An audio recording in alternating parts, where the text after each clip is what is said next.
I'm Myth197, and I'm going to be playing some Legend of Zelda Minish Cap.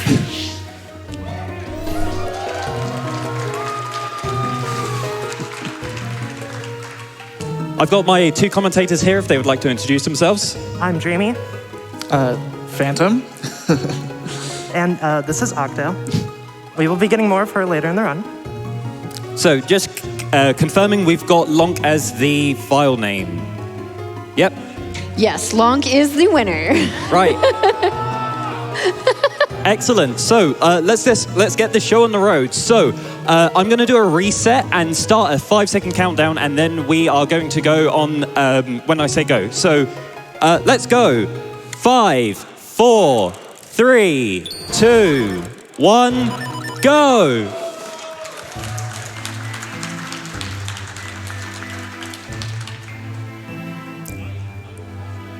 So, just a little housekeeping of what we did there.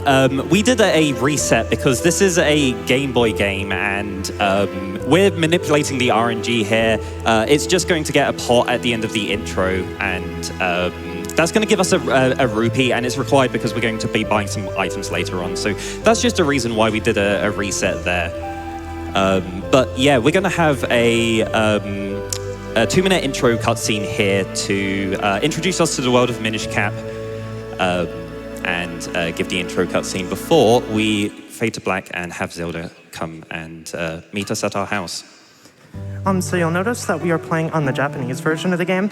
The Japanese version obviously has the fastest text, but also it has some version-exclusive glitches that aren't found on the North American version.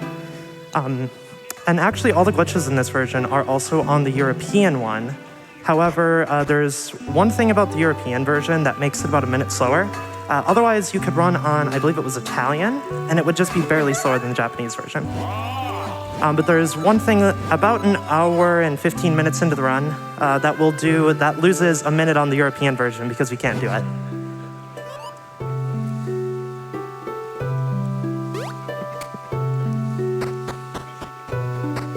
So as Myth mentioned, up here he's going to be doing some very explicit movement. That's just to get RNG set up to the right value. So it would be faster to do a third roll there, but that won't give us the right RNG value we need. So after this is all done and this cutscene is over, he's going to open up that chest and then throw one of the pots. And you will see that when he throws the pot, he will get a blue rupee. And that is what we set up at the beginning of the run.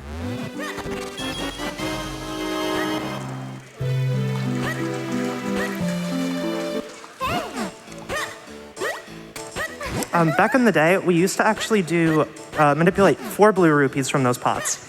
But it turns out to actually be slightly slower than just doing 1 and getting the extra money later. And it lets us get some health later, so it's a lot safer as well. So the Minish Cap has a really long introduction sequence to the game where we're just going to be following Zelda around the festival area as she's exploring it, and we've been escorting her onto her little exploration here. So there's not too much going on. We're just going to be going through these text boxes and watching this intro cutscene for a while. So what you're saying is... I believe we have some donations ready to read. Awesome. All right, well, first of all, we have $10 from Chaya, who says, "Good luck, Myth. Minish Cap is an underrated gem of a Zelda game, and I'm so glad it's on display at GDQ. And remember, always skip Percy." Plus, we have 8 bajillion Ring Fit related donations, $100 from Anonymous, who says Ring Fit hype. $25 from Brick Girl, who says, "Let's go Ring Fit. I'm really intrigued to see what the speedrun looks like."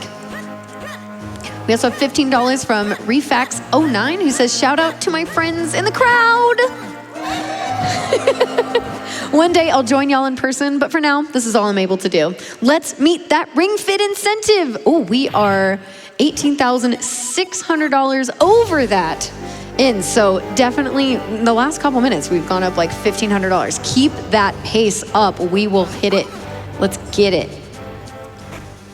So right there, Myth did some very specific movement to avoid a soft lock from talking to the minister right as this cutscene starts. We'd like to give a shout out to Martin, who's a speedrunner who seems to soft lock there in like half of the races he does. And it just opens up a blank text box and then you're just frozen there. So here's our main villain for this game is going to be Vati. We'll be seeing them a few times throughout the run, but most importantly, right at the very end. Spoilers, but they are going to be the final boss, and they are by far the hardest part of the whole game.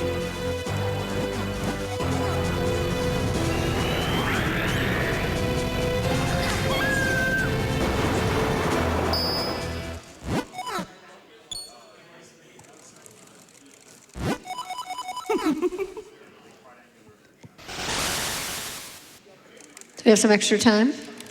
Yeah. Awesome. Alrighty, we have just got a bunch of Zelda ones coming in here. We have $10 from the Master DS who says, Pico, Pico, Picori, Picori, Pico, Picori, Picori. Awesome. We also have $25 from Steve who says, Bingo buddies, go! Also, love you, chat, lesson 3. And we have $25 from Faley, who says, good luck, Myth. Minish Cap is the best Zelda game, don't at me. But if you donate enough, I might be convinced otherwise. P.S. Speaking of... It's a perfect time. We're in the main... mechanic and the main part of the game now. We are going to be what is Minish Cap? It's a 2D Zelda game. So what makes it different to the other 2D Zelda games like A Link to the Past, Link's Awakening, and Zelda 1? We can roll, and we have immunity frames when we roll. So that gives us a really cool movement mechanic to let us to try and avoid enemies.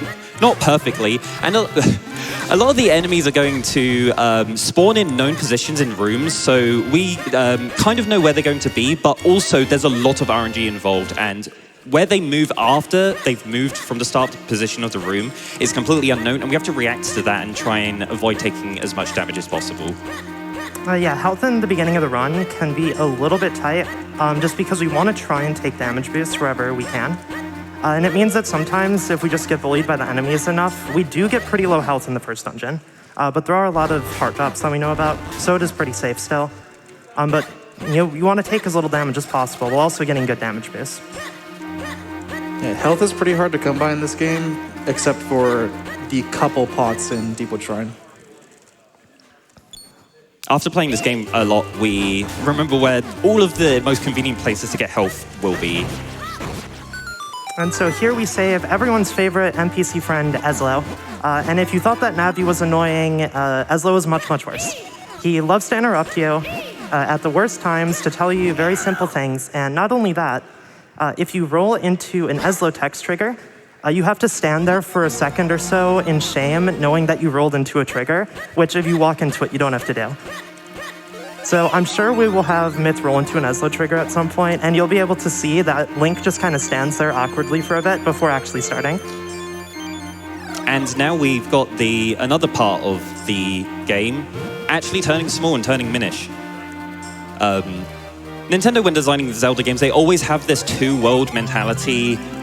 Ocarina of Time had Child Link and Adult Link. A Link to the Past had Light World, Dark World. The theme for this game was big and small.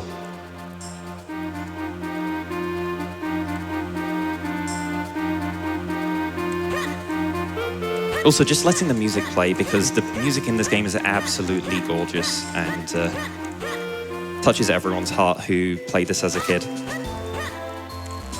Yeah, there's a little bit here we have to do in order to speak with the Minish.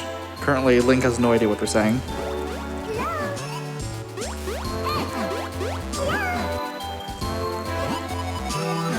Would you like some donations while you work on seeing the... Okay. Yeah, we've got more time. Awesome. We have $50 from Silent Olivia, who says, Minish Cap has always been one of my all-time favorite Zeldas. And although I might not be able to catch the whole run, I am so happy to be seeing it run less than 3 Donation goes to Ring Fit Adventure. So curious how a speed run for that will work. Well, you know, you all are on your way to making it happen. We're about to hit $20,000 out of the 45,000. So I know doing well so far. Keep it up. We've got $5 from Lord Cell, who says, doesn't Link look like an orb when rolling? Orb? Oh, it's been a while. All right, we're just about to enter the first dungeon and learning where all of the 4 elements we need are as well. So that's going to be our main quest throughout this game, is going to be going to a bunch of dungeons dotted around the world and collecting these 4 elements. Once we've got all of the elements, we'll be able to go to the final dungeon and confront Vati. But first, we got our first dungeon, Deepwood Shrine. And Deepwood Shrine, for a tutorial dungeon, obviously it's not the most difficult. One of the worst things in the speedrun is that it is covered in ESLA triggers. So we need to be very careful, obviously, to not roll into them. And also, we really want to avoid killing most of these enemies, especially the slugs. But there are a lot of them in some rooms, and sometimes there's just no real way around it. So we can take a lot of damage just trying to roll through enemies. So health is a little bit important through the first half, but once we get past the first half, it's pretty easy from there.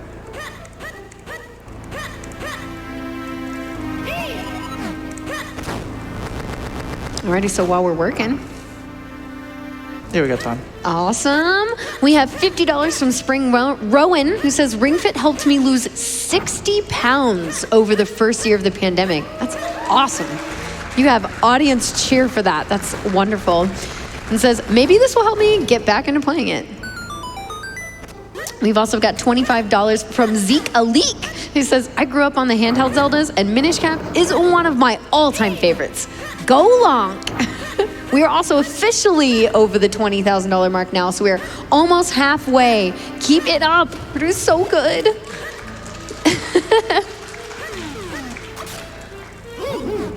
So at the moment, we're just going over to different parts of the dungeon. We're going to go over to the left-hand side here and grab a key and deal with all of the pestos and other enemies that are going to try and get in our way.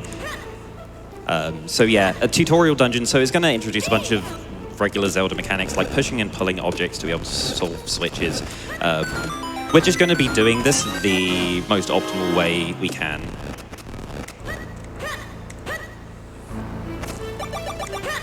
Yeah, we do have a very fun slug room coming up here. There's going to be a lot of slugs falling from the ceiling, a lot of RNG with how they move, and Myth may have to kill some depending on their positions, but he's going to try and just roll straight through everything. Yeah, sometimes they can just like bunch up in the corners, and then you can actually roll through them, but you also don't want to have to slash them because it's kind of slow. So you just kind of have to figure out what you want to do. But hopefully they're not mean today.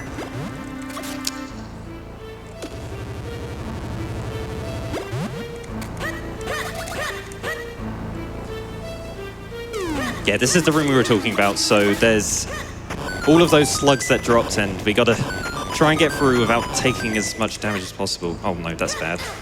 Okay, that wasn't as bad as I that was only thought. one hit. Yeah, Could have been that's worse. And now we got the first fight of the run. So these Moldozers that move randomly, and that was pretty nice. Yeah, sometimes they can just like run out of the corners, and then they don't really want to get stuck against a wall. But them going into the corner is perfect. And speaking of, being low on health, we remember where all of the hearts are, so we know that there's like guaranteed hearts in certain pots, and gonna grab those to be safe. All right, so coming up here, in the next room, we are going to be fighting the first mini-boss of the game, Matterpillar. And it's a very basic Zelda boss. You just kind of hit it in the face and then slash its tail a bunch. And eventually it dies. You might miss... Will that miss the 2-cycle? It's supposed to be a 2-cycle. I don't know if you'll still hit it. Oh, wow. Yeah, okay. barely. That was incredibly tight. And so we get the first item of the game, the Gust Jar, And this is kind of like the opposite of the Gust Bellows from Skyward Sword. So like where the Gust Bellows blows items around, like blows dust around, the Gust Jar actually sucks it up. And the Gust Jar is also used for everyone's least favorite mechanic in this game, which is coming up right here, the lily pad section. The lily pad controls pretty terribly. It tends to just like fly all over the place. So we're gonna do a very specific movement to try and make it as good as possible. But there's also a bunch of enemies flying around, and sometimes they like to be in the way. Like that guy there. Oh, that wasn't too awful. And also the lily pad, if like you do too many Gust Jar uses, it can actually like bounce off the wall and be away from the stairs, and then you have to like suck the lily pad close to you and stuff again, and it's just really slow. How mean. And then also coming up in this next room is the first glitch of the run. This one is one that a lot of speedrunners probably don't know about. It was found by a randomizer player, I think it was during a tournament race. And it was found in a different dungeon that also has the lily pad. So this glitch is very slightly slower than doing this the normal way, but it looks cool, so we want to show it off. What it requires is that Myth is going to put the lily pad on the bottom of the room and then drown to like make it so it doesn't room transition, and then he's going to get on the far edge so he's against the wall and can't move back. And then when he releases the Gust Jar, it puts us in the lower room, but leaves him in the higher one. And so now he's going to do some movement to get to the way top of the room so he can get on layer 2. And then he's going to roll all the way over here on layer 2, jump down off the door frame, and unlock the door. Now, the developers of this game were a little bit smarter than we would have liked, and they decided to not put anywhere in this entire room for us to jump down from layer 2 on. So we actually have to go all the way around. If the developers did put something in this room we could jump down on, it would be much faster than going the other way, because we could actually skip the key. But the developers in this game really wanted to make it as hard as possible to break stuff. And there will be a lot more of that later. Yeah, it's absolutely a testament to how well crafted this game is that, this game is considered glitchless for the first hour for a large part of its the history of the speedrun of this game. But in the last couple of years, we have had a huge amount of effort put in by the community to uncover a ton of sequence breaks and glitches earlier on in the run to completely change how the speedrun develops. Yeah, a lot of the biggest tricks we're going to be doing here were found in the last 2 to 3 years. Yeah, they were all found. The first one was found like 2 weeks after Quo's run in 2019. So the run is like completely different to what it was like back then. Also here we have the first boss, which is Big Green Chew. It's just a normal chew, but we're little, so it looks big. We just use the Gust Jar to suck up the base of it, and then it gets too top heavy and tumbles over. The only thing that matters is that whatever side it tumbles to first is the side we should stand on, because otherwise it'll keep rocking back and forth until it's on the same side. So that just lets it fall over 3 times. Other than that, there's not really much to explain here.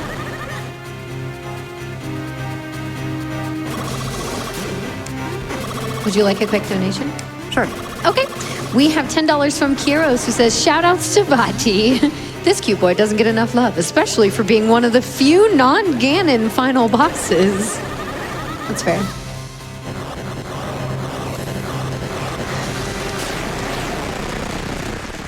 Nice. Sweet, and that's the end of our first dungeon.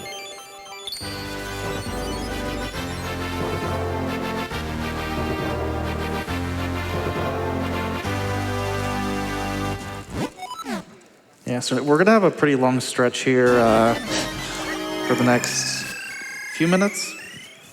Yeah, it's like 3 minutes. There's not really anything going on. I would just get a little bit of lore and just do some movement. We're going to pick up bombs and get back to Castletown. 3 minutes, you say? Yeah. All right, we are over $21,000. Keep it up. We will hit that. We're about to hit that halfway point then, which is awesome. We do have a $28.30 donation from Dreamie. It says, according to the TMC birthday chart, Myth turns 28 later this week on Tuesday, May 30th. Can we get a happy birthday for Myth from the crowd? Thanks, everyone. Awesome. Remember to celebrate your birthday with lots of zebra cakes. Oh, and I guess Minish Cap too. Love you, sweetie. Less than 3, Haley. So cute. Thank you, sweetheart. Oh. We also have $100 from Zekin PG, who says, this amount for the 100 times I have played this beautiful Zelda game. Easily my favorite, and it is wonderful to see it getting speedrun. We've also got $10 from y'all, who says, great to see this run. Only picked this game up for the first time this year, and it's hugely underrated, yet a little tricky to get into. Good luck with the run, and good luck to all the other runners this week. As a reminder, we have a $20 donation from Sophie, who says, gotta get Ring Fit. Yes, please keep those up. We have until the end of this run. $10 from Dancing Panda, who says, so excited to see what this Ring Fit thing is all about. All aboard the $10 train. So here we are going to be learning a fusion mechanic, but we're actually just going to skip it by doing a save and quit, and then we don't actually have to do the Kinstone fusion, which is a mechanic in this game. We get these collectible stones, and we can go up to NPCs and match up with the one that they have to make something happen in the overworld, like a chest spawn or something like that. And we're going to make use of that because we're going to be getting some required items later on in the run. And quite a lot of the stuff that's going to happen later on in about half an hour is going to be making sure that we have the Kinstones required so that we can do this route. Yeah. Speaking of save and quits, the different versions of this game have different amounts of time that it takes to save. Yeah, so on console, it takes the longest amount of time. In console being like Game Boy Advance or Game Boy Player, GBI is slightly faster, but Wii U and Switch are significantly faster. Just very quickly there, we did a guard skip there by abusing the respawn mechanic in this game, so the road doesn't count as a safe tile for Link to respawn on, and we just make sure the last tile we were respawned on was the grass, and then move the guard out the way, respawn, and slip past him. Yep, that's it's about 1 second. It's really not that big of a time save. If you want to learn more about tiles, though, make sure to check out the Fire Rod % category extension run. Myth loves that category. So up here we have Mount Krenel, which is an area where health can be really tight. There's a lot of things here that deal a lot of damage, and there's also just a lot of enemies all over the place. This is the route difference we were talking about earlier. We get those 15 rupees there instead of at the beginning. And the nice thing is that we get the health there because there's a lot of stuff here that takes damage. All that white dust does 1/4 of a heart. Every enemy we see does 1/4 to 1/2 a heart. So you just end up really low on health a lot. It is also worth noting this is the tightest place for bombs in the entire run. It's fine. I'm going to have to regrow again and actually place a bomb properly instead of being too eager.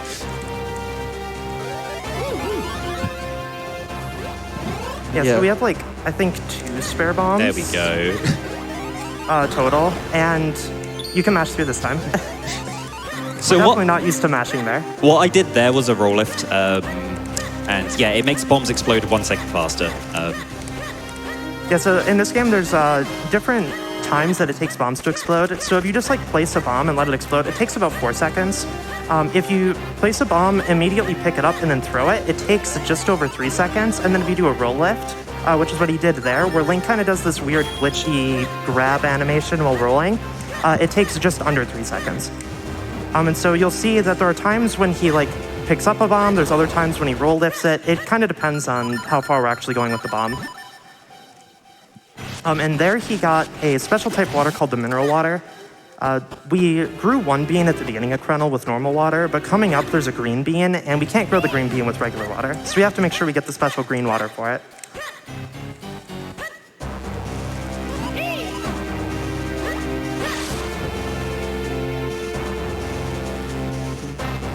Are we chilling for a sec? Yes, absolutely. Awesome. We have a $10 donation from RT64. There's a lot of E's in there. He says, Minish Cap is my favorite Zelda and in my top 10 favorite favorite games of all time. Being able to see it live and for charity is the best thing ever. Best of luck to Myth197 and of course our hero Lonk. We also have $25 from Knack the Cow who says, yeah! and we have $25 from Cyberbot X who says, been looking forward to seeing the Minish Cap run. Best of luck to Myth197 and let's get Ring Fit Adventure put in.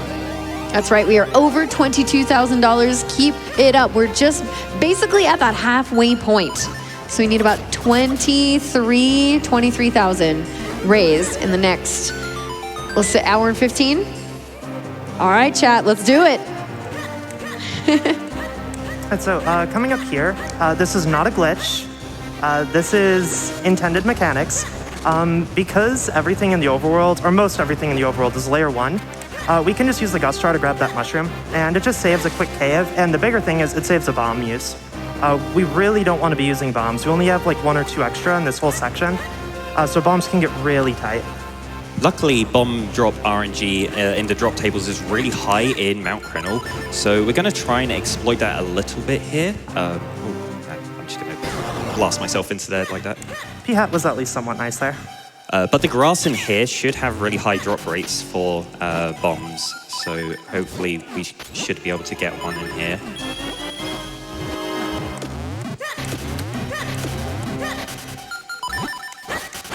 Oh no. Oh, there we go. And then so coming up here is everyone's favorite part of this specific area, the long climbing wall section. This section is very slow. You just kind of climb up a wall very slowly. And the worst part about it is there are these giant boulders that fall down the mountain, and they deal a half-heart of damage, and they move completely unpredictably. So like they can bounce sideways, they can bounce diagonally, they can just like bounce really slowly down the mountain directly where you're trying to walk. And they always seem to hit you a lot when you're low health and never when you're high health. That's just how it always is. Oh, there we got one hit. Many runs have died at this spot right here with a rock spawning on top of their head.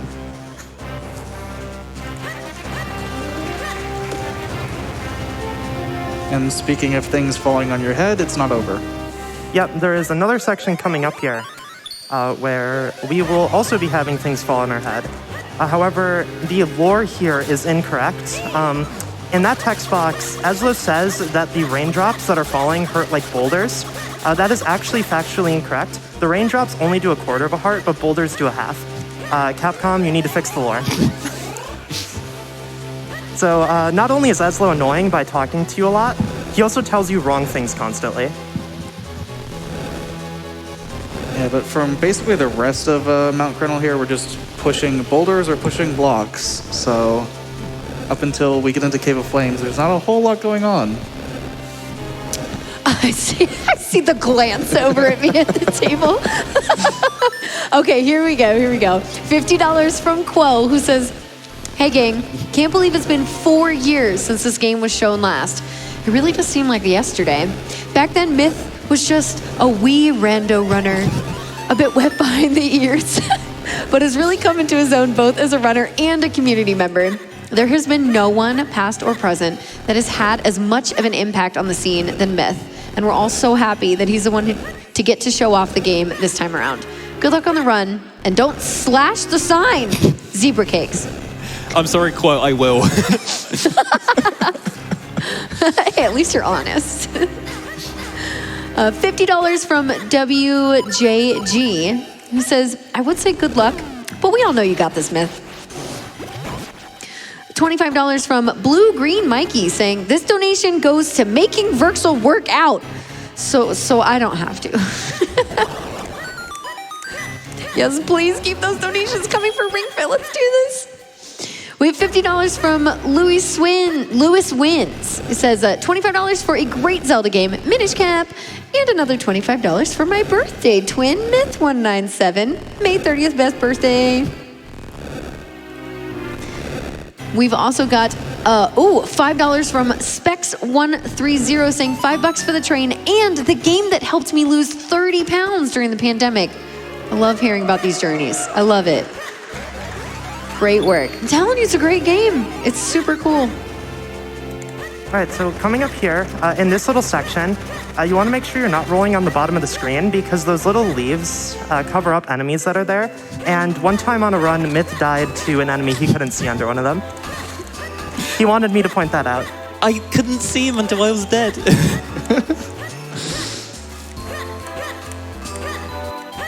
So right up here, we're going to give in the broken blade to this Minish smith, I guess.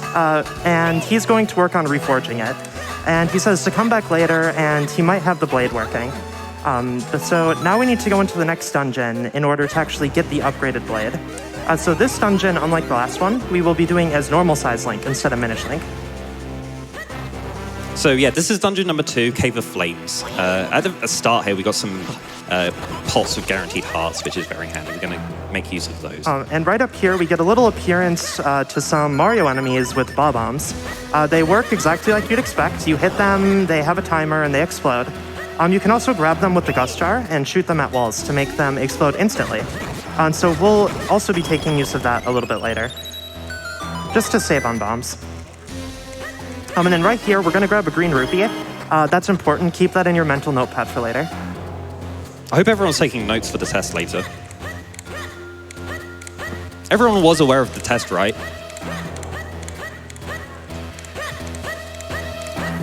I see multiple people in the audience shaking their head no. There's like fear in their eyes.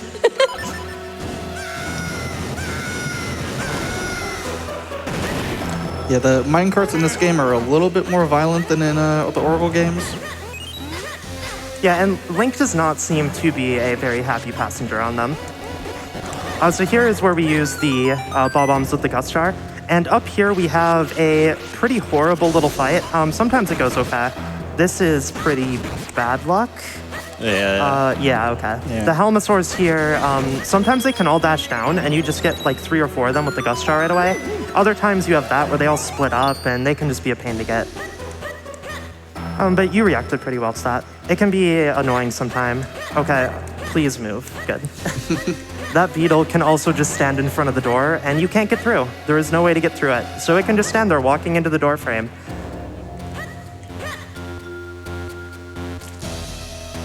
So, Quo donated just now, and they were the runner that ran this last time at Games Done Quick in 2019, 4 years ago. And a couple weeks after their run, a glitch was discovered called angle retention, and we are about to do that in the next room. And so this is, well, if we didn't do the Lily clip at the beginning, this would have been the first new glitch of the run. And yes, this was found a couple weeks after Quo's run at SGDQ 2019. But first, we are going to get a little help from one of our buddies, Ricky the Rollabite, to just show off something a little bit funny. There's many buddies we'll have throughout the run, so we'll make sure to give them all names. So the way diagonal angle retention works is you can jump out of holes in the ground. And if you jump out like up, down, left, or right, everything kind of works normally. But if you jump out diagonally, like down, right, up, right, etc., and you hold the button, you can actually walk diagonally and keep that diagonal angle. And so what you're going to see here is he's going to do that and then hold out his sword, which preserves the angle, and then grab this pillar, and then he's going to pull it backwards diagonally. And this is going to actually destroy the loading zone at the top of this room. So now we're able to walk out of the top of the room. We do need the key from here, so we're going to grab this quick.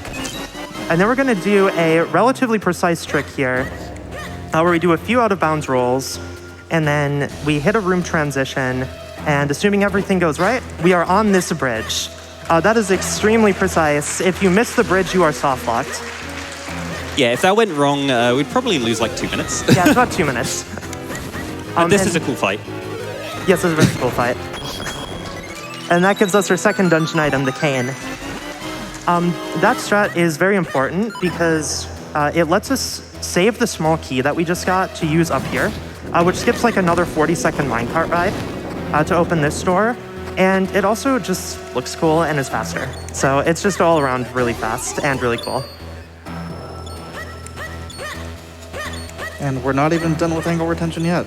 Yes, this dungeon was very much broken by angle retention. Day one, there were quite a few tricks in here that were found, and another one of them is going to be coming up in just a moment that also uses the Rollabites. So in the previous room, you saw the Rollabite just kind of chilling on layer 2, and we actually even hit it because of how it moved. We're going to do some other cool tricks using Rollabites up here.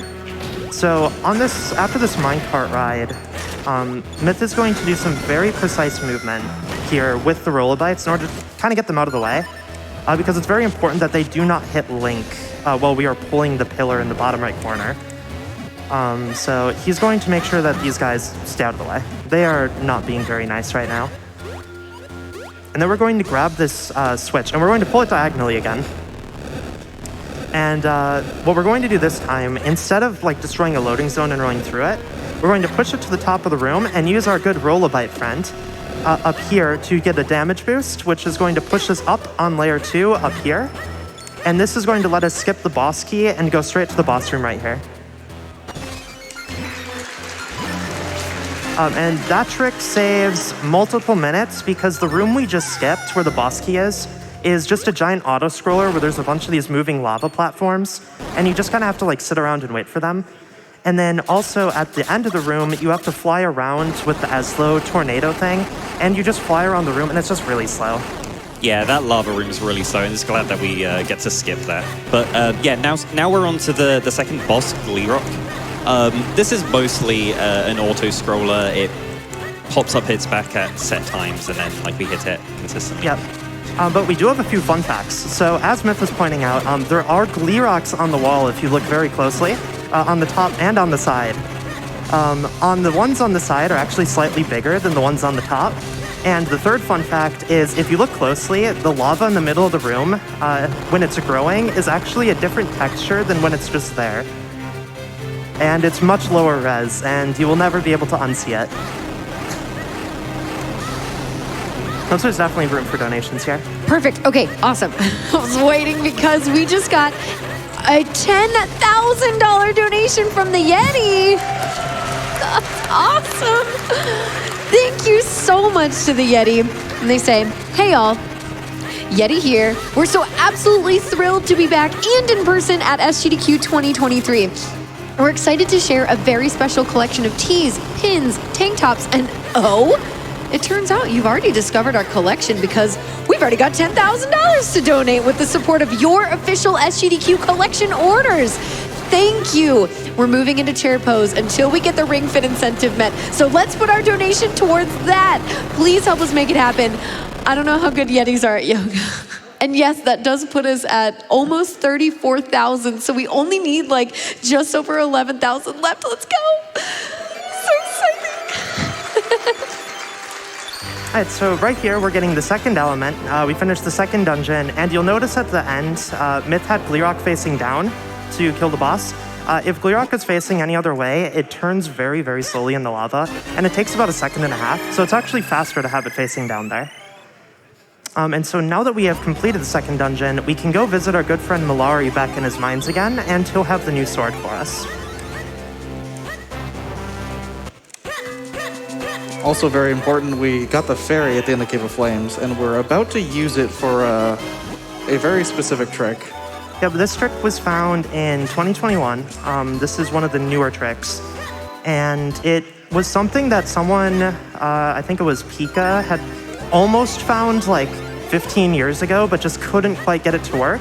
And in 2021, we finally figured out how to make it work. So what we're going to do here is we're going to dump our fairy and then read the sign, which gets a bottle glitch. This takes away our hitbox and makes it so that way we like can't take damage, don't have collision or anything like that. And now we're gonna bring our good friend Billy the Beetle over to the rock wall here. And then we're gonna line up very precisely. Oh, okay, well, getting on the rock wall does kill the glitch, but we can just get it off the sign there. So we're going to line up with the rock wall here and wait for the beetle to go down. And then we're going to push against Billy for a moment. In order to get a push value, which is essentially what the game uses to see whether we can push an object or not.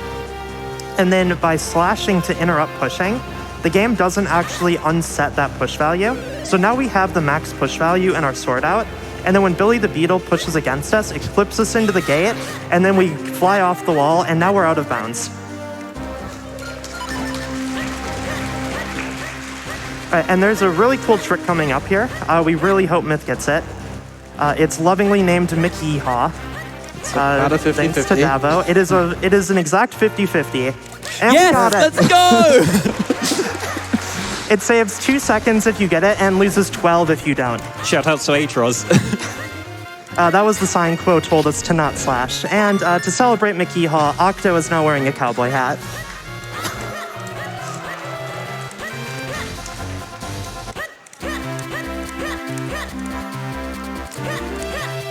All right, so right up here, what that clip allowed us to do is it allowed us to start the boot quest a little early, which lets us skip upgrading our sword for another one of the game's mechanics. And that just means that we're going to skip getting the upgraded sword. If you've played Minish Cap before, you'll know that you need to upgrade the sword to make clones of yourself, kind of like Four Swords Adventures or the Four Sword games. And so what we are doing is we're actually skipping upgrading it, so we currently can't make clones of ourselves. And we're in areas that expect you to be able to make clones. So we're going to have to do some creative tricks in order to avoid having to make clones everywhere.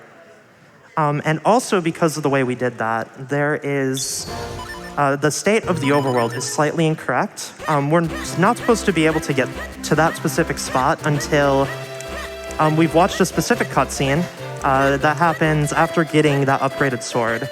And so we're going to point out there's 2 different things that we'll see that are different because of that trick. The first one's actually coming up in just a moment.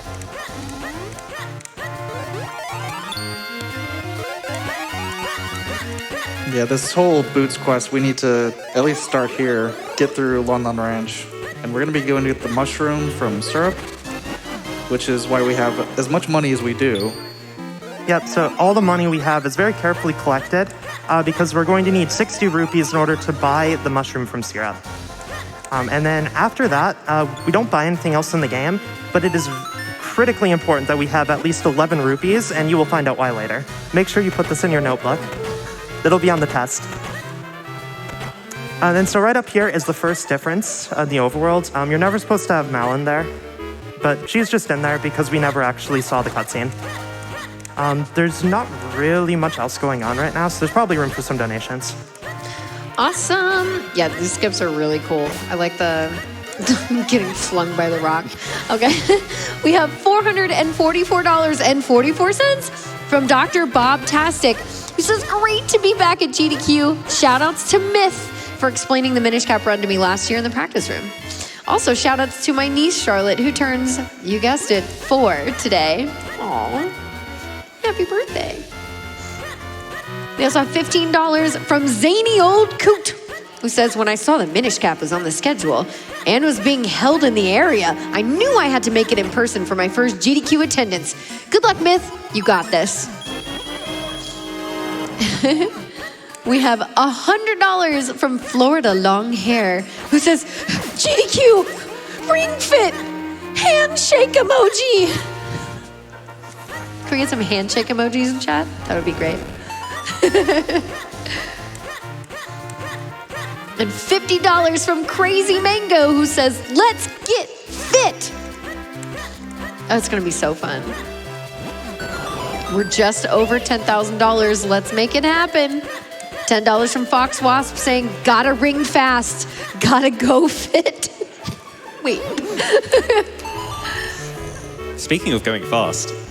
Yeah, we're about to get the Pegasus boot. And I say boot because you only actually get 1 boot. So we theorize that Link just kind of gets in it like, a potato sack and just kind of dashes really quickly in there.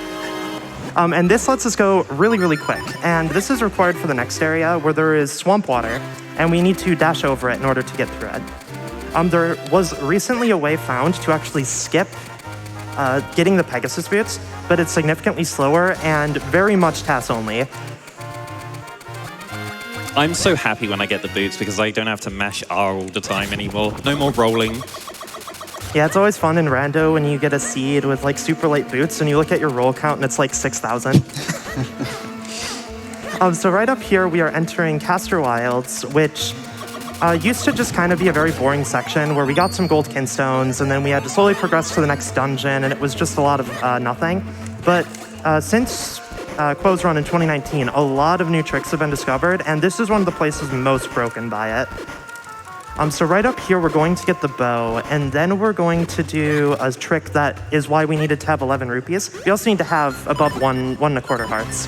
Where we're actually going to do another RNG manipulation like we did at the start of the run, except this time instead of getting money, we're going to try and get rupees. Or not rupees, we're trying to get kinstones. And we're going to need those kinstones for something much later on in the run. So this is a trick known as quad minute.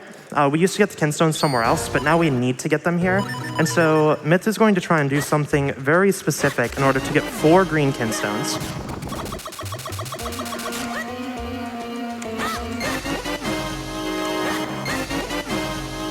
There's 3. Hopefully we can get the last one. Oh, okay. I've got an easy backup. Yeah, if we only get 3, we just do the manip again, but only for the first 2, and then we have everything we need. Just loses a few seconds. And then immediately after this, we're going to be going into the glitch that completely breaks this entire section of the game. This is also another clip, just like Chrono Clip that we showed off earlier, except this time instead of using Billy the Beetle, we'll be using Patricia the Peahat, another one of our buddies. And so he's going to once again do an RNG manipulation because Peahats don't really like to do what we want them to. So we really need to get the Peahat by the wall up here so we can grab it with the Gust Jar. So he's going to do some very precise movement and get the Peahat up here on layer 2. Or, no, this is still layer 1, but just up on this ledge. And then he's going to very carefully move the Peahat. If we grab the Peahat with the Gust Jar, it will die. So we need to make sure we don't do that. And then we're going to slowly push it into position over on this bridge. And once it's in position, we're going to do a trick where we push it up, and then we're going to see, okay, you can't walk into it, but if you can't walk into it, you can boot dash through it. And now we're on layer 2, and we can just dash over this whole area, which skips getting all those golden kinstones. And the bigger thing it skips is this area of the map, Wind Ruins, which is kind of just like a slow slog where you have to get Minish a bunch and then grow a bunch and just do a lot of slow things. We can just completely skip that because we're out of bounds. And now we're in the 3rd dungeon, Fortress of Winds. And it's time for another RNG manip. Yep, we're jumping straight into 2 more RNG manips at the start of this dungeon. So the first one was discovered fairly recently, and it's called Lever Clip. So what we're going to do is we're going to manipulate the Armos on the 3rd floor of this room to push us into a different Armos, so that way we can grab one of these levers and use it to make an item spawn. It is pretty precise and really wouldn't be possible without an RNG manip. There is a backup if we fail it, but hopefully we get it. So he is doing very specific movement here in order to make sure he gets it. And then with a very well-timed boot dash and a sword turn, he can grab the lever and make the key spawn. I was worried about that one. That last couple minutes is one of the trickiest parts of the whole run, so I'm really happy I nailed it. Yeah, and that sword turn, you only have a couple chances at it because if you're too slow, the Armos will wake up and will hit you. And then you will actually pop out of the lever, and then you have to do the backup. So it's really important that you get that first try, and that you get the slash turn really quickly. So then coming up here, we're going to have our first introduction to one of the harder enemies in this game, the Dark Nuts. And it's a pretty simple fight. We're hoping that we get lucky. So we're going to do 2 boot bonks for good luck. Always works. And we're going to hope that the Dark Nut charges at us towards the wall, so that way we can pin it against the wall. Something else that happens here, as you see, when Myth fires the bow and arrow, he uses the boots immediately after. And that cancels the bow and arrow animation. So that saves a little bit of time. Sadly, the Dark Nut didn't behave, but it was still an okay fight. And then right after this, we're going to get the item from this dungeon, the mole mitts. And the mole mitts are going to let us dig through a lot of this big rocky stuff that you see layered around this dungeon, as well as in digging caves. So here we're getting the mole mitts, and then we are going right away into another RNG manipulation and another glitch. So we are once again going to be using the Armos, but instead of grabbing the lever, we're going to instead be using it to push us through a block. And then immediately after getting pushed through that block, we're going to do a glitch that's only on the European and Japanese versions. This glitch was patched on NA, to use the mole mitts while on the Minish portal, and then because the mole mitts pop you up when you hit ground that you can't dig up, it pushes us up a tile, which lets us jump in a wall, and then the bomb will boost us up. So hopefully everything goes well. Oh, ow. Oh, that's okay. Oops. It's not gonna work. Oh, that's really bad. What? Okay, I've never seen that before. Okay, there's our that never happened before moment. I didn't know they could even fall down the void. I've never seen one fall down the void before. Okay, so now we're just going to do a little backup. We can just have it damage us and push us over against this wall. And so now with a well-timed roll, it will clip us through this block. There we go. And now we'll put a bomb up here and use the mole mitts. And then we're gonna pause buffer to a specific frame on the bomb, jump up, and now we're on layer 2, and now we skip the entire dungeon.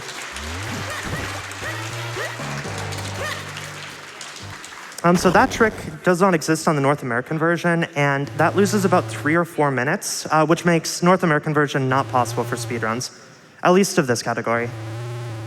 And now we're on the third boss, Mazao. A hand with eyes boss. Classic Nintendo. This is the obligatory Zelda hand boss. So there's really not much to talk about in this boss. We just damage the eyes, go inside the head, hit a pillar a few times, and then repeat that a bunch. So there's probably room for some donations. Awesome. These tricks are so cool. You need to come on my hotfix show.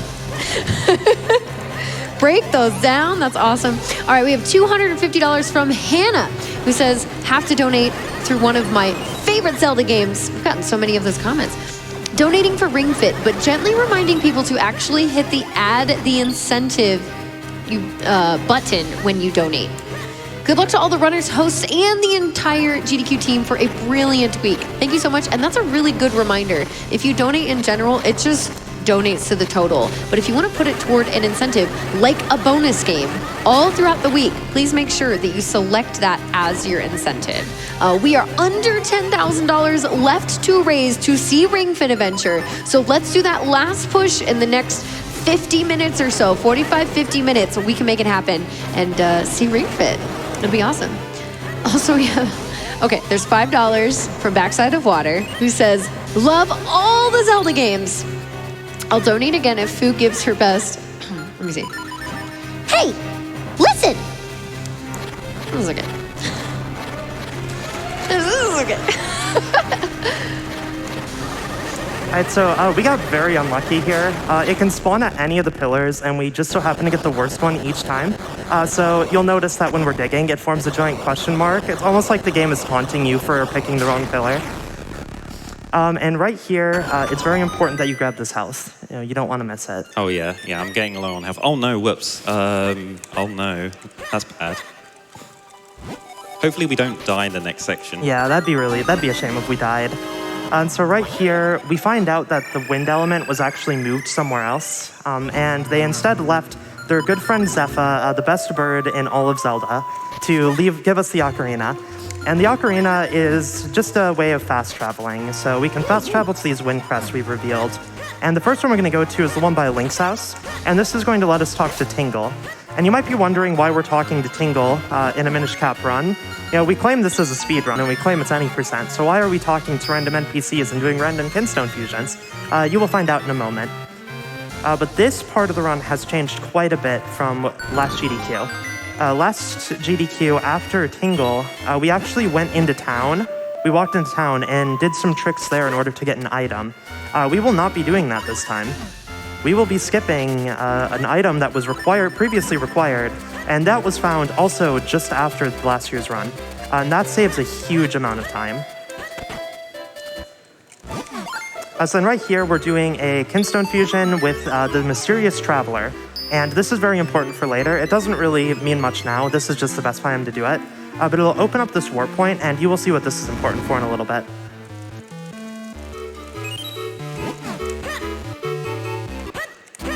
Yeah, now there's 3 more of Tingle's brothers we have to fuse with still. Yeah, and we're just running around fusing with all of them. There's not a whole lot else really going on. We're just trying to get there as fast as possible. We will have to upgrade our sword also, so there's definitely a few minutes here. We could get some more donations in. I got you. Alrighty, then we have $25 from Iwola Koala, who says, Minish Cap is one of my all-time favorite Zelda games. Shoutouts to my friend Woki, who introduced me to the Minish Cap randomizer. Thanks for all the good times. Good luck on the run, Myth. Speaking of the randomizer, a pre-release version of 1.0 came out just last week. And we are working on getting 1.0 proper out very, very soon. So be sure to check that out when you get the chance. There is an automatic updater which will inform you when the update is live. Alrighty, I'm back, jumping back in. We have $10 from M05I, who says, good to see my favorite Zelda at a GDQ. Good luck on the run, Myth. And don't forget, never skip King. We have $100 from Grim, who says, loving the Minish Cap run. Let's get that Ring Fit run in. Woo! $75 from Steph, who says, I need tips on how to speedrun fitness. Don't we all? All right, we are over. Look, we're at $36,500 out of $45,000. We're getting much, much closer. I'm so excited. Keep it up, keep it up. We have $5 from Under a Rock. And it says, yeah, you found me. You know, I think that's the wrong Zelda game, but felt like it fit. All right, so right up here, we just upgraded our sword to the red sword. And this introduces another one of this game's kind of unique mechanics, which is by charging a spin attack, we can stand over these clone tiles and actually create clones of ourselves. And you'll notice that there are 4 tiles.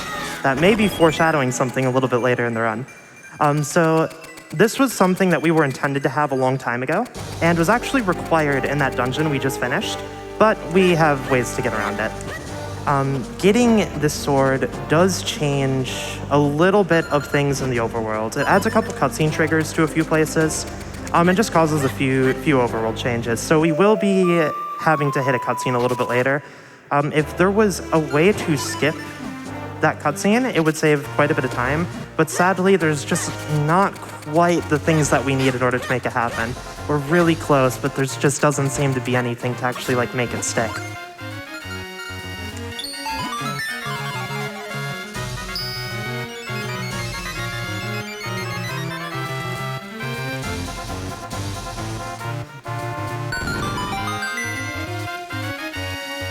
Yeah, we're almost done here. One more tingle. I don't remember who is who, but... Well, that one was David Jr. Everyone loves that name. Knuckle was the blue one, and this is Ankle. So then right up here is why we had to get the sword when we did. This specific room requires using the red sword. There is a slightly faster route for this game that's also much harder and isn't really marathon safe that allows you to actually skip the red sword for quite a while by doing some really precise tricks there in order to get up on this ledge without the red sword. It's not faster in this route, and it's also extremely difficult. So we aren't doing that this time.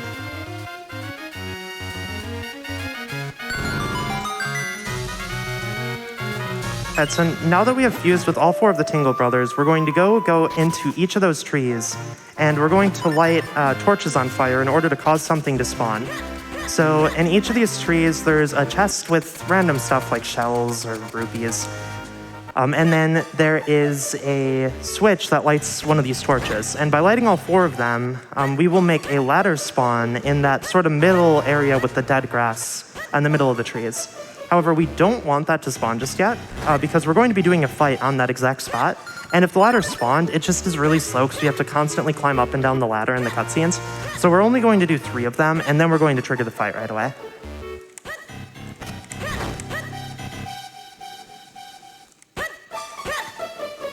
So there's a really, really cool strat for this fight that hopefully Myth is able to get. We can get the enemies to group up and then kill them very, very quickly.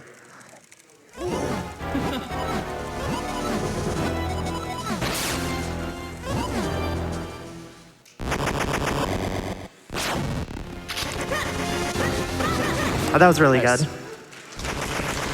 Cool. And right here is just a very long cutscene, so there's time for more donations. I got you. We have $100 from Socratic Bear, who says, I need to see how you speedrun a fitness game. Let's get Ring Fit at SGDQ 2023. We also have $20 from Space Turbulence saying, currently recovering from successful major surgery. That's awesome. So I've got nothing to do but appreciate doctors, play Zelda, and watch games done quick.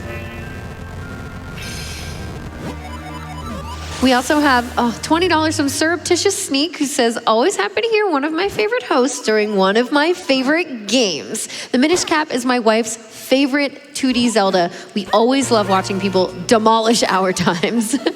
Here are two $10 tickets to the Ring Fit run. I might have to look into the game after the run. Choo-choo! We have $50 from Navi. It says, hey, listen! Donate rupees to see Ring Fit. And then coming up here, we have another interesting trick. So this one is going to look a little bit strange. We're going to take some damage from our Octorok friend right up here. And then we're going to enter this house. And we will get a nice little bork from Stockwell's dog, Fifi, who is the best dog, obviously. And then we're going to set up a trick here to open the door without actually entering the house. So in Minish Cap, when you push against house doors, you always enter them. But here we're going to use the boots and place a bomb at the same time. And then with the precise arrow shot, we'll die when we open the door. And then we're going to try and do a glitch here called Ocarina Glitch. So by playing the ocarina when entering the door, we can cancel the ocarina animation and get this really weird state. And so we're going to be showing off a special little trick here with the bottle.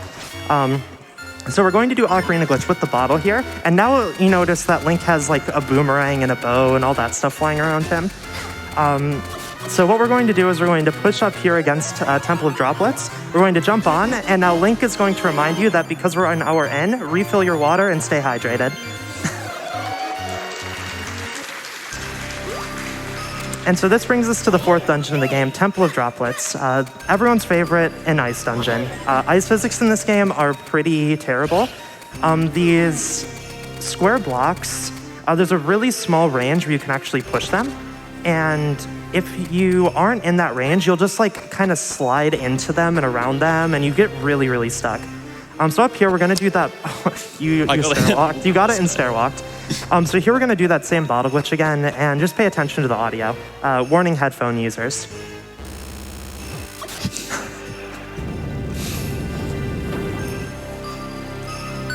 Thank you for the warning.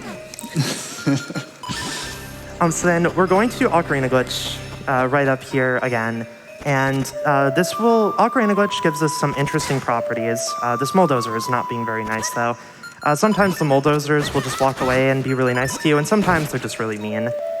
So Ocarina Glitch gives us a few special properties. One of them is that when we go up on layer 2, we won't actually drop back down to layer 1 unless we jump off an edge or we roll downstairs. So now we're on layer 2, and this is going to let us skip that small key door, which will allow us to take the small key we would have needed and just use it somewhere else.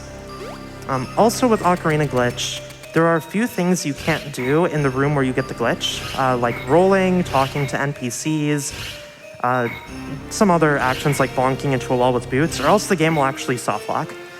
And then when we exit that room, we get what's called second state, where we have all of the Ocarina Glitch properties, but not all of the soft locks. The only thing at that point that soft locks is actually talking to NPCs. So once we're out of that first room, we're pretty free in what we can do, but in that first room, we have to be very careful. So now we're going to go back and get that key we just passed. So that small key that we opened up the thing for, we're now going to go and get. Because we're going to need that a little bit later for something. And then that is setting up for a trick that was discovered in, I believe, 2017 to allow us to skip the flippers. So we never got the flippers in this item, or in this run, which lets you swim in water. And so we're going to have to do a trick in order to skip the flippers, because there's a part of this dungeon at the beginning that requires actually using them. So we're going to get Ocarina Glitch here. And then we're going to take advantage of that weird item that we went out of our way to get, the magical boomerang. And we're going to use that in order to do a cool trick here with the boss door.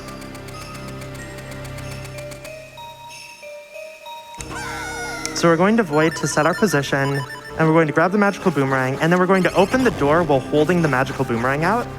And then we're going to do some precise movement here to set up our position properly. And then after this transition, we're going to pause, walk up, and now we're on the upper layer. And this allows us to skip the flippers. So now we're where the blue warp is, and now the flippers have been skipped. Yeah. Also worth noting that with the white transition, we no longer have OG. Yeah, we lose OG on any white screen transition, like right there. And OG is actually required for this trick. Otherwise, you will fall off the ledge when you get up onto it. So then right up here, we're just going to get kind of long cutscenes, so there's room for some donations. And just before that scissor beetle fight's pretty tough, and we're really glad that we've got the boomerang to be able to stun them, Yeah, so they're not that fight bad. is way worse than glitchless. Yeah, but definitely go ahead with donations. Wow, that is good to know. That's awesome. $25 from Korshal saying, Minish Cap has always been my favorite 2D Zelda. I spent way too much time collecting the figurines.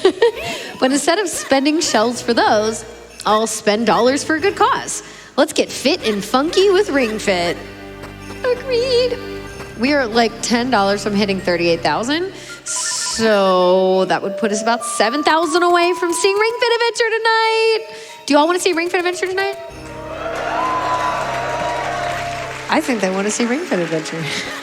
Me too. All right, so right there, Myth went down into a room that you normally don't see, and you'll have noticed that there was a really glitched lighting effect.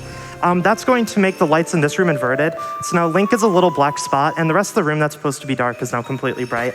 That's just a little graphical glitch we can do. And doing all of that movement there just skips the entire second half of the dungeon.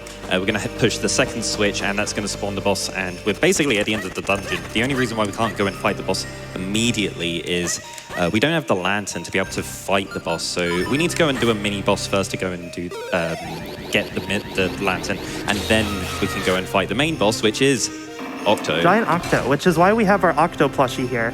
We need to pray for good RNG, because Octo can be very, very mean.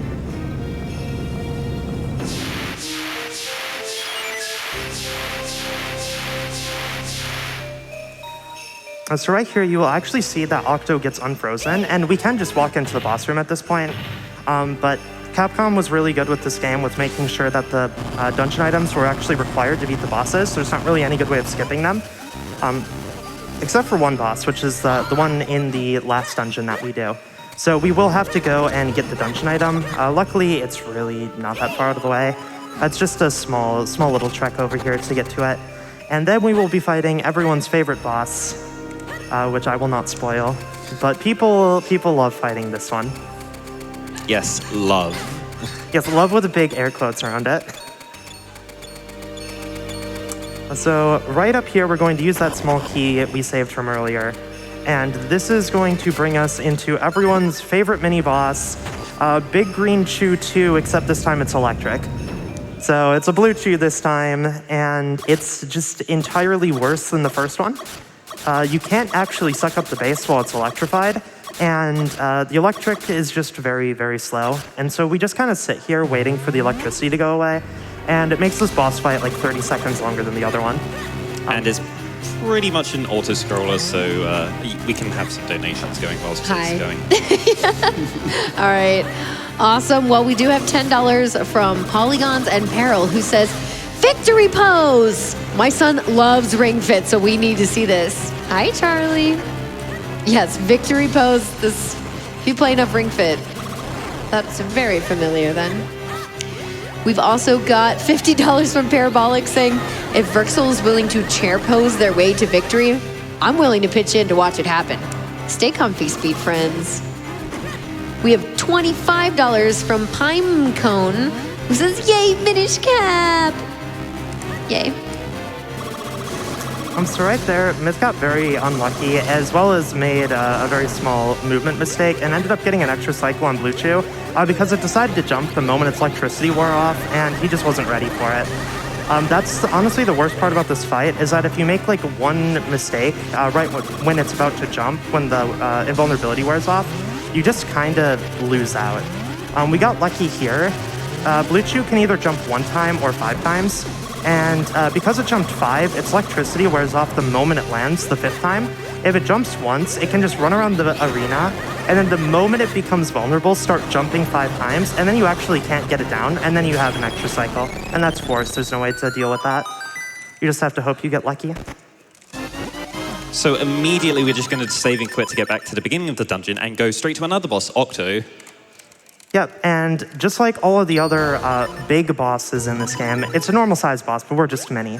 And so Octo can do an attack in the 3rd cycle that loses about 30 seconds called an ink, and so we need to hope that our Octo plushie gives us good luck. So we know all of the earlier stages of the fight. So the fight starts, it's going to fire 3 rocks at us, so we're going to just stand still and let it hit us with these 3 rocks. Now it's going to turn to ice, and then we're just going to move ourselves over to here, wait a second, and then use a boot dash, light its tail on fire, and then come and stand in the top left corner. It's going to spin around and bash all of the walls while some rocks fall. Once it's melted itself, we're going to go and stand in the top left corner, and then it's going to come over towards us, and the next part here is completely scripted. This is the 2nd stage. So it's going to try and suck us up, so we're going to move out of the way. Now it's going to fire a rocket at us so that we stand here and deflect it. Now it's another suck pattern, so we're going to move out of the way, and 2 more rocks. There's the first rock, move into the corner, and it's going to fire a 2nd rock. Lovely. Now we're going to roll around whilst it's freezing itself. Light its tail on fire, come and stand in the bottom left corner, and hopefully we get some good luck.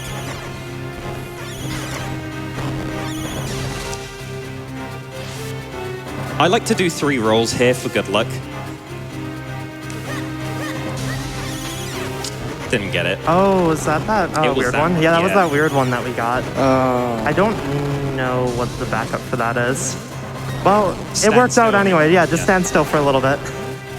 So Octo did give us a couple charges, but was nice and did not give us an ink. We actually manipulate the RNG in Octo, but there are a couple patterns that are extremely rare that look like other ones, and we just so happen to get one. We've been getting that more recently, or a lot more recently, but it's not really anything we can do. It looks like a different pattern, but we did get lucky. So that is our 3rd element, the water element.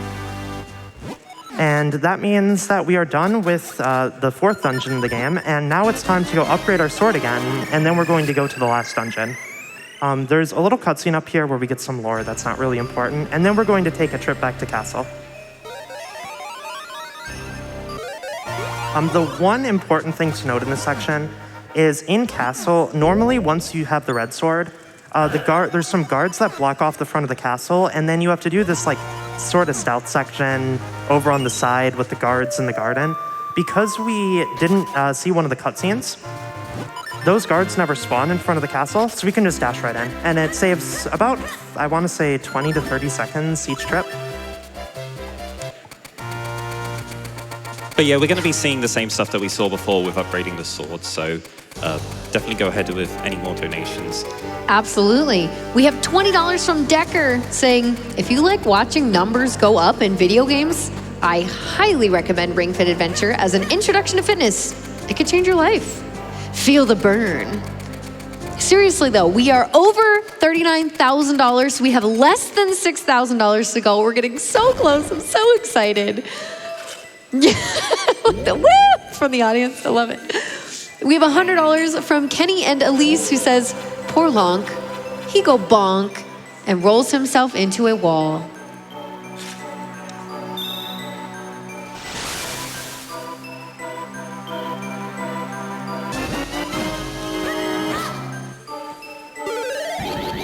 Would you like one more?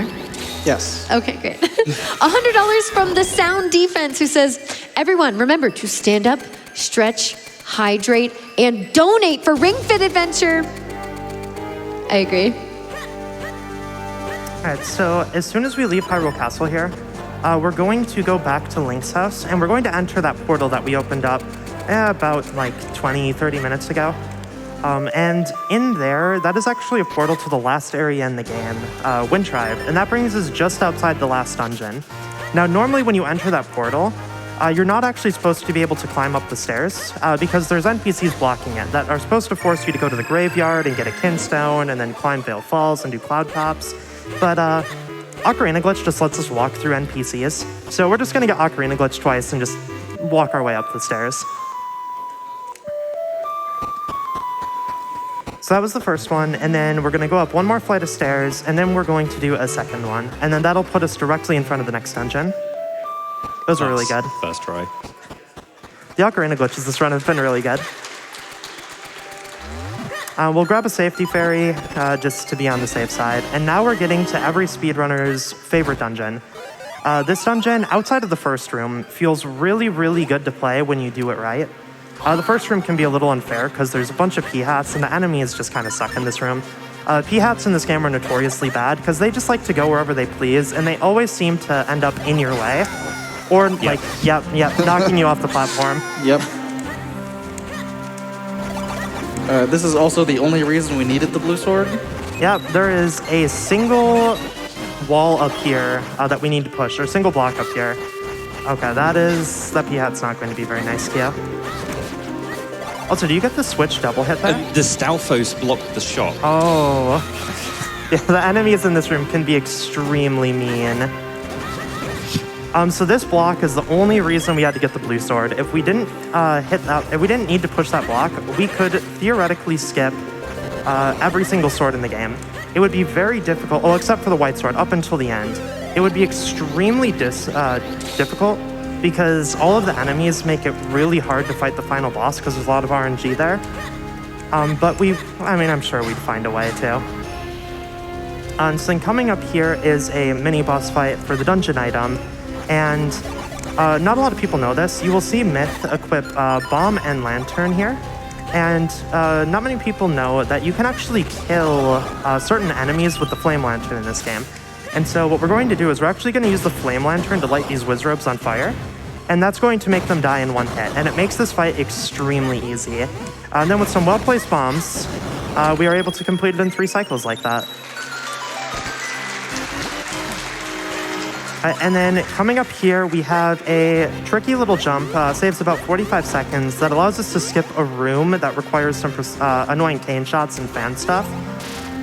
So we're going to do a little setup here to fly over there and land on the exact corner of that tile, which is just wide enough for us to land on it. That setup there was discovered by Dreamie, and we call it Dream Jump. And then right up here, we have the last new glitch of the run. So this glitch was found at the same time as the other clips, and Capcom was really diligent in making sure that there were as few ways for you to clip out as possible, but there were a couple spots in the game where they forgot to put extra collision, and this is one of them.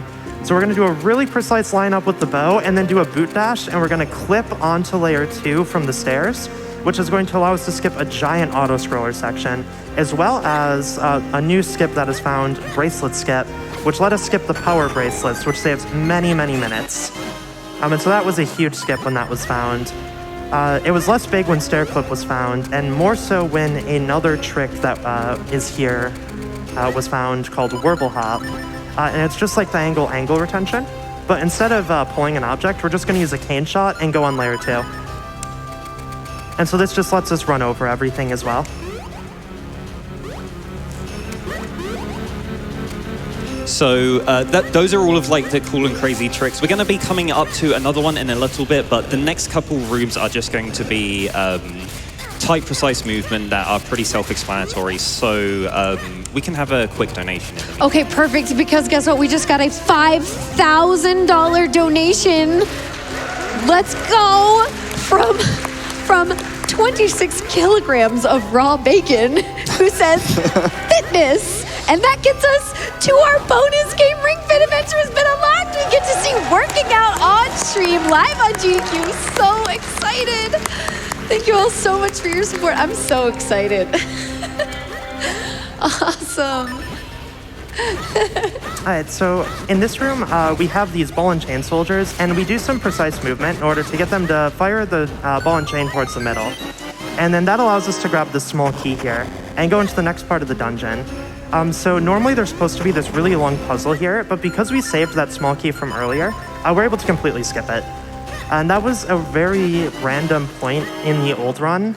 You would have to do a trick called Cutscene OG there, which was just extremely luck-based for the most part, and people really didn't like doing it.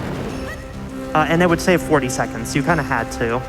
And then right there, we did boss door clip like we did in droplets, but instead of using the boomerang, we used the lantern. It's completely free with the lantern. And that allows us to completely skip the second half of Palace and go straight to the boss.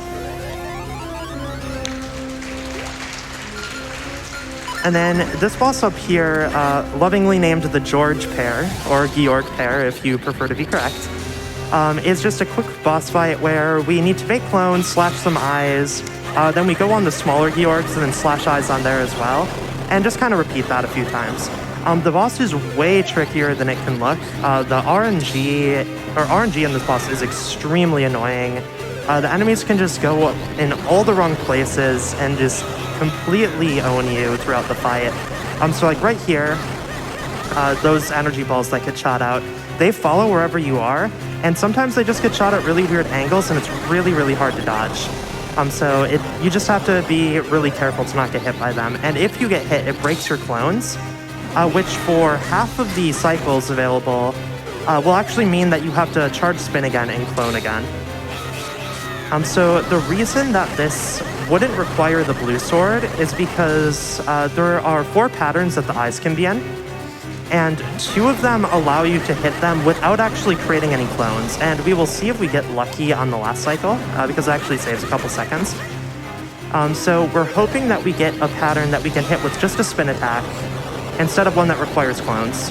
Aw, okay. We didn't get lucky. But theoretically, you could create a manipulation through the entirety of Palace in order to get here to kill the boss without any clones. And actually, we do that exact trick in a category extension, Fire Rod %, which we talked about earlier, and I definitely recommend checking the world record run of that out. It is very cool. Oh, Fire Rod completely blows your mind if you've never seen it before. But yeah, that was a really clean fight. I was really happy with that. That was a really good Palace. Yeah, that's the end of Palace of Winds. Yep, and so that is the last of the dungeons we will be completing. There is a very long break up here of just like a few minutes, and it's all the same movement we did last time. The one thing to point out is right here we play the ocarina. You can't do that on the European version, and it loses a minute. So you have to, that one ocarina play is the only reason that the European version is significantly slower than the Japanese version. But there's definitely room for donations here. Sure thing. We've got $25 from That Unknown Skull, who says Minish Cap was one of my first Zelda games, even if I played it lended from a friend. Amazing to learn all the ways to break it in half. Donating my part to see the Ring Fit run, to see how you can exercise quickly without injuring oneself. $20 from Billy the Beetle, who says, here are 4 hype trains, $5 hype trains. Gotta go fit. And we have $15 from Hill saying, so excited for SGDQ this long weekend. Hooray for laying on the couch and watching someone else play a fitness game.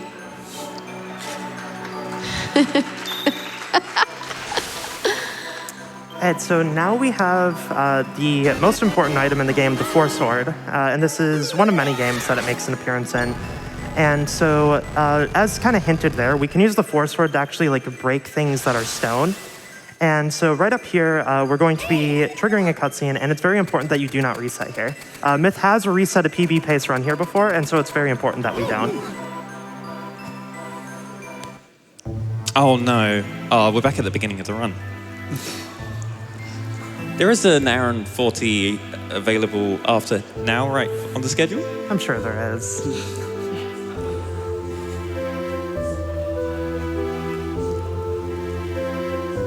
I hope we can do I guess we should just do the test. Everyone's got their notes, right? Yep. Everyone make sure they have their notes ready.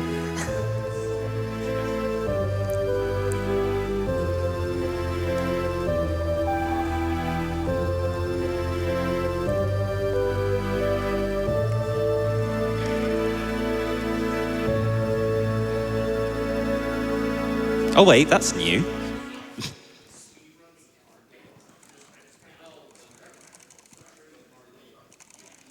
Okay, it didn't reset it.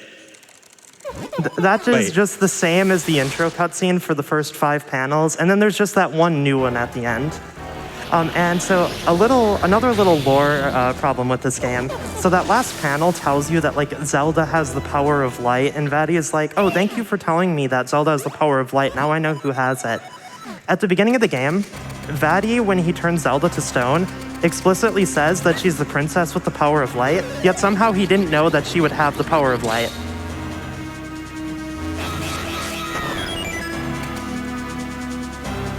And so now we're coming into the final dungeon in the game, Dark Hyrule Castle, and it's going to start off immediately with the trick called cutscene walking. So we're going to trigger this Eslo cutscene at the same time that the cutscene of unfreezing the minister happens. And then we're going to chain this through all the other NPCs here. So we're going to unfreeze them at the same time that the other ones speak to us, and that'll just let us move around in here. And then we're immediately jumping into another trick. This, just like the one in Palace, this is another use of stair clip. These are, as far as we know, the only two staircases in the entire game that we can do this on. So these are the only two staircases where Capcom forgot to put collision there. Stair clip is a little bit of a 50-50 here. You have to just kind of hope you get a good position, or like good subpixels. We can guarantee we have the right position, but subpixels, we don't know what they're going to be. And if we don't have the right subpixels, we just bonk like that. So it might take a couple tries. There we go. And then right here, we're going to do a little thing where we slide along the edge there, and then we can just clip out of that wall immediately. We used to think we had to use the cape to get out of there, but with some precise movement, we're able to slide out with the boots. And then right there, after entering the room, Myth did some, again, precise movement, in order to slide around the corner of that wall. And that just saves a little bit of time. So then right up here, we're going to be doing the cannon room. And the cannon room is supposed to require you to make 4 clones, so that way you can actually complete the room. But with a very well-timed and well-placed bomb throw, we can actually kill all the cannons without the clones. That is very precise. It is much harder than it looks.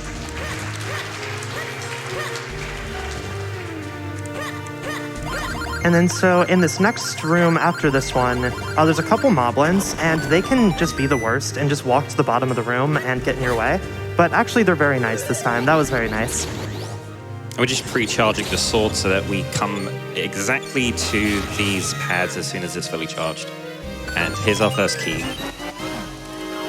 And so it was very important. You noticed at the beginning of the dungeon, we went outside for a moment. That is going to change our respawn point to be at the entrance of DHC instead of in the basement. So that is very important, so we don't have to redo the entire basement section. And so here we're going to do Ocarina Glitch, and this dungeon is very broken by Ocarina Glitch. And we'll be able to go on layer 2 and just kind of skip 80% of the dungeon here.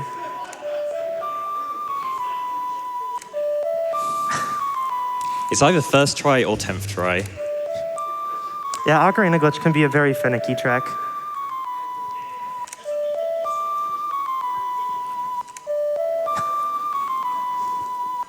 There we go.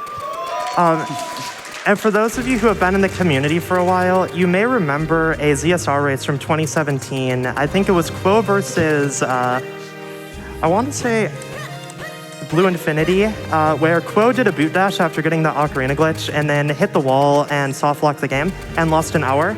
So we were very careful to not do that here.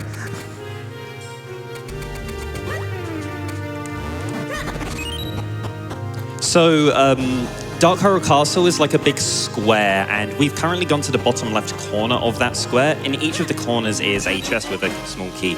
So now that we've done the bottom left one, we're going to save and quit, do exactly the same as what we just did, but go to the bottom right one instead. Yeah, and we can only actually get to the bottom corner ones. We can't get to the ones in the top corners. So we will be getting the 2 from the bottom corner, and then because we need 4 small keys, we will have to actually go around to get the 4th one. And so we will do the same movement as last time, except instead of going to the left this time, we'll actually go to the right. And so this will be us getting the southeast tower. And the southeast tower also has what is probably the worst Ocarina Glitch in the run, so hopefully that goes well. Luckily, it's the last one. Yeah, after that one, we're free. No more of them.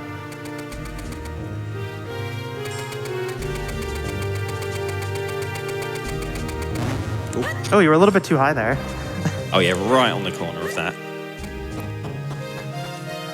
So this room right here has fire wizards in it, and fire wizards are kind of the worst in this game, especially because one of them spawns directly in front of the staircase that we need to do Ocarina Glitch off of, and it will be pointing at the staircase. So we will have to try and get it before the fire wizard spawns. And the fire wizard will just shoot fire at us, and if it lights us on fire, it just wastes a bunch of time, and then after that, like, it just becomes so annoying to actually get. So that was really good. So we need Ocarina Glitch so that we are allowed to use items whilst we're stood inside of doorways, because you're not normally allowed to. So we're able to use the cape to jump up and over the doors on the other side of the doorways to reverse through the intended progression of this dungeon.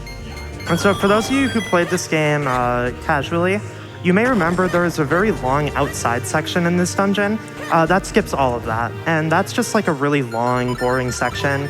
And for those of you who may have played the game on the emulator VBA back in the day, you also might know how much that crashes. That doesn't happen on console, but it's still one of those things that's just like in the back of a lot of people's minds.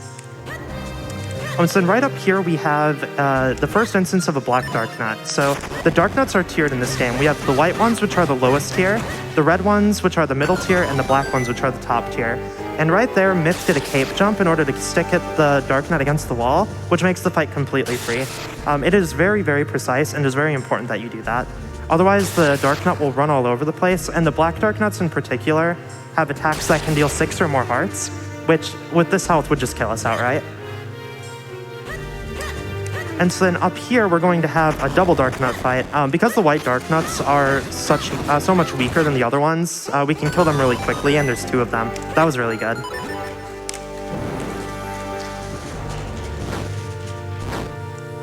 So we're about to go and get the last small key. In the room that we had that Black Knight fight at, that spawned the blue warp. We are going to go into the room above that, and that is going to have a big block locked by 4 small key blocks that well, there's 4 of them, so we're going to use the 4 small keys, and we're going to get the big key, and then that will let us go and fight the final boss, Vati. So from this very moment here, for the rest of the run, I'm going to be attempting an RNG manipulation to make the fight completely consistent, and as long as I play perfectly, it's going to work, but I need to completely focus on this. But I definitely want to be hearing chat, the GDQ crowd cheering anything that looks cool. So right here, he is doing extremely precise movement. Every roll in Sword Slash advances RNG by 1 call, and every boot dash advances it by 12. So he's doing a very specific movement in order to make sure RNG is perfect. And so he's having to count his Sword Slashes and rolls and boot dashes. And if everything goes correctly, we should be able to manipulate the mini-boss fight at the end of this section, as well as the first 2 phases of the final boss fight. So now we're in the boss gauntlet, which is 3 rooms where we find out that Vati is absorbing Zelda's power. So the first room is really easy. We just dash through the soldier. This room is notoriously annoying for RNG manipulations because there's so many Keatons in it. So hopefully everything goes right.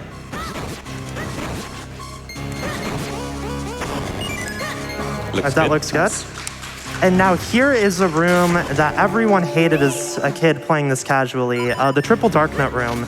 So there are 3 dark nuts here, and not only are there 3 dark nuts here, you're also on a 3-minute timer, and if you don't kill all the dark nuts in 3 minutes, you actually game over. So that was perfect. And so now he has the RNG manipulation going into Vati 1. So Vati 1 can be a very annoying boss, especially in the last couple phases, because it can just teleport all over the room and just be genuinely annoying. So hopefully, if everything goes well, he'll be able to manipulate the entirety of this boss fight, as well as carry that manip all the way into the next boss fight.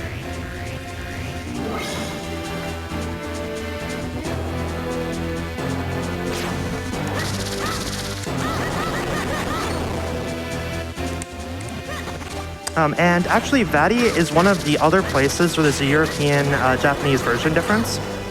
In the European version of this game, there are no pots in this room with hearts, and the eyes that fly around Vati take 2 hits to kill instead of 1. But Vati also has less health, so you can actually 3-cycle the boss instead of 5.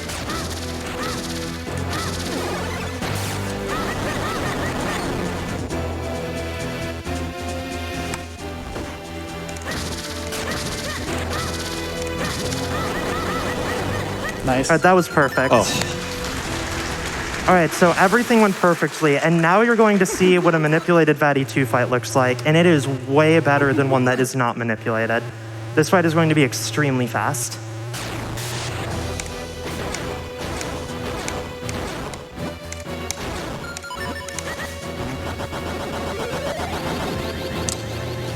I think it's dropped, but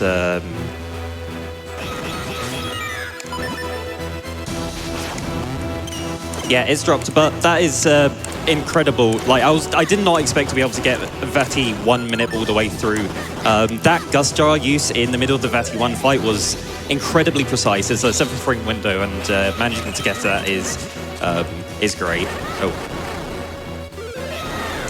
So clones in this boss fight are actually bugged a little bit. So instead of dealing like normal sword damage, when your clones hit Vatty with the spin attack, it instead just sets Vatty's health to 192. And so that actually allows us to kill the boss in 3 cycles instead of 4. Like casually, you would have no idea about that. And the way that health works in this game, or for Vatty, is the second cycle ends when the health is below 193 and the third below 189. So we do a spin attack and a slash and Vatty's dead. Now, it wouldn't be a Zelda game without a tower collapse cutscene, so we're going to have a quick little tower collapse section and then we'll go into the final boss. Yeah, this is the last chance to have some donations during this cutscene. Absolutely. I'm assuming I don't have time for a full paragraph, but I can get in a $100 donation from Smuggle Dwarf, who says, why did the Picori have an elder instead of a prime minister? I know, it was awful. People booing all around.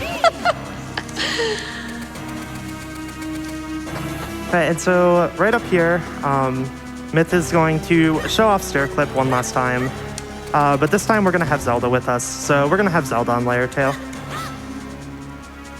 And so for the final boss fight, Vatty 3, what's really annoying about this boss is even we can actually, in certain categories, get to the area that should have the boss trigger before actually fighting Vatty 1 and 2. But if you don't complete Vatty 1 or 2, the trigger just doesn't exist, so you can't actually hit it. So even if there was a way to skip Vatty 1 and 2, you couldn't actually trigger Vatty 3. And so here we have the final boss. This boss has a lot of RNG at the beginning, and we avoid as much of it as possible by standing on the portal at the top of the room.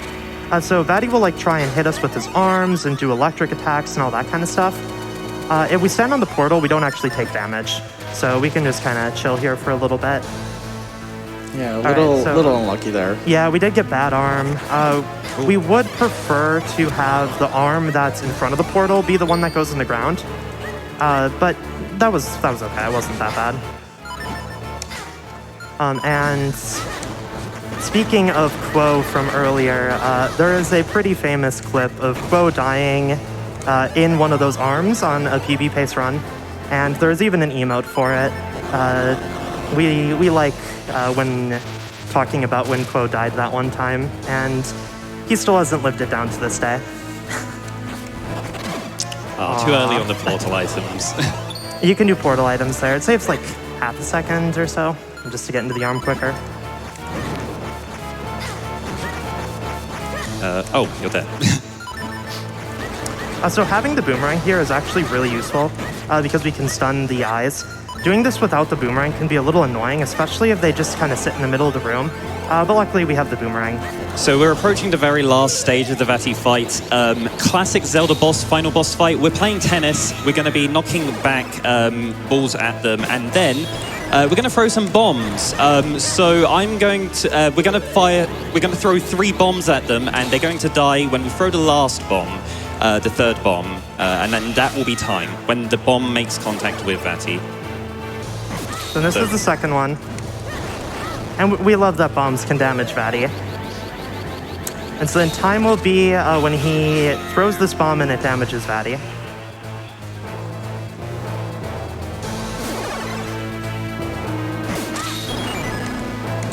Time.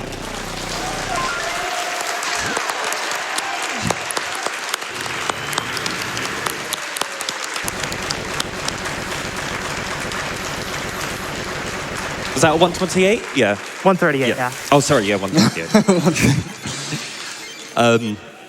Yeah, that's a really good time. I'm happy with that. Thank you everyone here at GDQ. I want to give massive shout outs to everyone in the Minish Cap community. You're all absolutely incredible. I love all of the new people that come in regularly and learn the game. And all of the veterans that are sharing all of their knowledge as well. Also shout outs to the randomizer community, and another shout outs to all of my friends and family at home supporting me. And especially one to Solidified Gaming. Without their help, we would not have found most of the glitches shown in this run that are new since Quo's 2019 run. They came in and just completely demolished the game in summer of 2019, and then again in summer of 2021. So it's an odd-numbered year again, so it's only a matter of time before a new trick is found.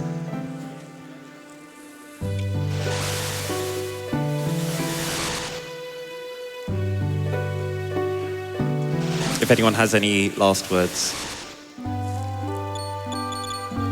You're looking at me, but I think you did a great job.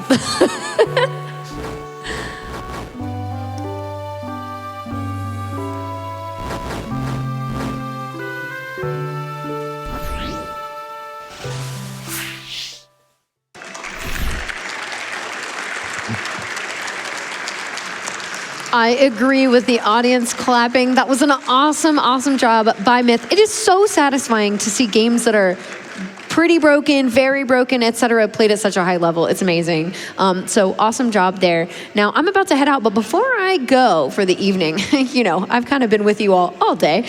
And I'm gonna help with commentary next up.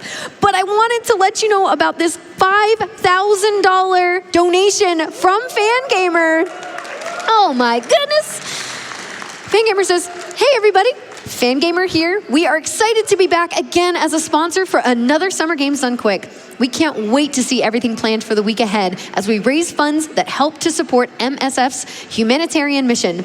Donations like this one we sent in are made possible thanks to everyone who shops the Fangamer SGDQ 2023 official merch collection through the end of the event. We're donating 100% of the profits from sales GDQ merch, including our brand new t-shirt, tank top, shorts, cap, socks, virtual attendee badge, and finale game pin. Check out the full lineup at fangamer.com/GDQ. Awesome. Well, thank you so much, Fangamer, for that. And thank you all for hanging out with me hosting this evening. Next up is Zenadir, who's going to do an amazing job. And I'm going to go get ready to talk while Verxel is working out. So I'll see you all over there. Have a great time with Zenadir in the meantime, and we will be right back.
Yo.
Alrighty, this time we're properly ready. Hello everyone and welcome back to Summer Games Done Quick 2023, powered by Twitch in support of Doctors Without Borders and live from Minneapolis.